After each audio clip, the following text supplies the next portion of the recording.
अस्सलामुअलैकुम प्यारे बच्चों, हम पढ़ रहे थे अरुणा गोज़ फॉर शॉपिंग। हम इस लेसन में पढ़ रहे थे ए और एन का इस्तेमाल। अब बच्चों आगे हमने यहाँ तक पढ़ा था, उससे आगे तो कहता है कि नीचे जो पिक्चर दी गई है बच्चों उसे देखिए और टेक्स्ट में से जो वर्ड हैं वो देखिए। टेक्स्ट में जो दिए गए हैं, a stationery shop, a pencil, an eraser, an ice cream, an ink pot, a notebook, an umbrella. ये सब क्या हैं बच्चों? ये ऐसे वर्ड हैं जिनके सामने ए या एन का इस्तेमाल हुआ है। और जो पिक्चर है, पिक्चर में आप क्या देख रहे हैं? एक लड़की है और एक लड़का। उनके हाथ में क्या है? आइसक्रीम। क्या है? आइसक्रीम। और बच्चों मैंने कल भी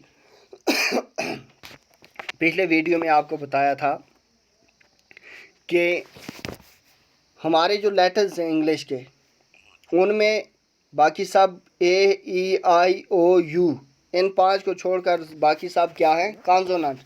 बाकी जब भी उनसे कोई वर्ड आएगा वहाँ क्या लगेगा? वहाँ लगेगा ए।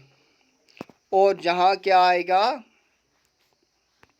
जहाँ ए ई आई ओ यू यानी वावल्स में कोई आएगा वहाँ क्या लगेगा? एन। वहाँ किसका इस्तेमाल होगा? एन का। ये जैसे यहाँ दिया गया है बच्चों, ये स्टेशनरी शॉप कॉन्सोनेंट लेटर से शुरू होती है तो वहाँ क्या लगाया गया है? ए।